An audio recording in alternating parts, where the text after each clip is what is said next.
Hello everyone. तो हम आज बात करने वाले हैं खेसारी लाल यादव जी और अपी पराठी का एक बहुत ही बेहतरीन बोलबम सॉन्ग के बारे में, जिसका पोस्टर आ चुका है और फुल वीडियो सॉन्ग का रिलीज डेट भी आ चुका है।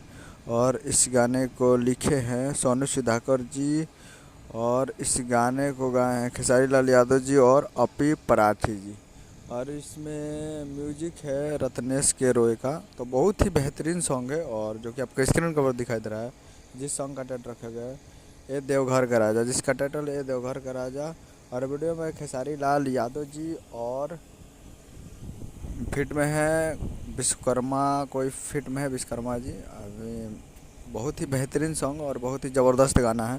तो और इसका टीजर आ चुका है, जी हाँ, इसका फुल टीजर आ चुका है और वीडियो कल सुबह में रिलीज़ किया जाएगा।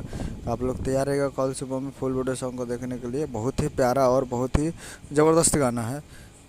तो कल तैयार रहेगा टी सीरीज हमारे भोजपुरी यूट्यूब चैनल पे। टी सीरीज हमारे भोजपुरी यूट्यूब चैनल पे कल धमाका होने वाला है बोलबम का, खेसारी लाल यादव जी का। तो यही अपडेट है के वीडियो से चैनल से सब्सक्राइब लगा ताकि खेसारी लाल यादव जी की लेटेस्ट मिलता है कल वीडियो में।